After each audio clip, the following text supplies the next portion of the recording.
Well, we may be in the dead of winter, but it's never too early to start thinking about spring cleaning. But when it comes to decluttering, sometimes it can be a little difficult to let go. Just a bit. Our Alexandria Hoff joins us now with the expert advice. Okay, so here's the question. Does it spark joy? That is at the root of an increasingly popular method of decluttering. It has led to donation spikes at local thrift stores in our area.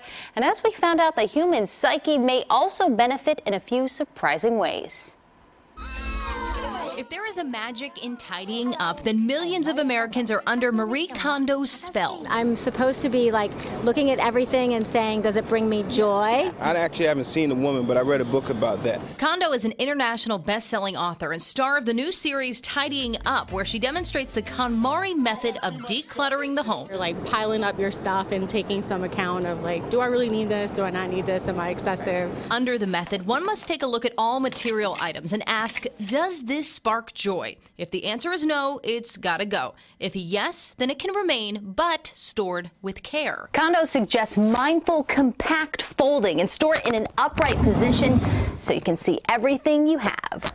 But I do like the idea of you can like kind of see everything that you have. It's one thing to see everything, it's another to feel it. A lot of this movement is about simplifying and reducing uncertainty and equivocality. Dr. Ronald Hantula is a professor of psychology at Temple University. Deciding to decide becomes a big problem. With so much stuff, he says that our brains can become paralyzed by the choices at hand. There's research that has shown that when you give people a small set of choices, say between maybe a dozen items, they're more satisfied with their choices than if you give them, say, 24 items to choose from. He adds that when simplifying, a simple, determining question is best. And it sounds familiar. A very simple, bright line, like, does it bring joy? At the same time, joy is in the eye of the beholder. And I've been trying to think about that, but see, I also like build robots and stuff, so a lot of stuff I'm thinking I can always use later.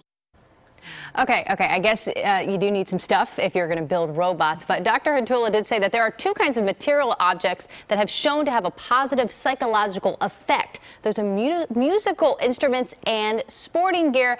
But of course, guys, you actually have to use them. Okay. Yeah, it can't just be like Like those weights that just sit on the floor of the Yeah, closet exactly. for years and years. We all have those.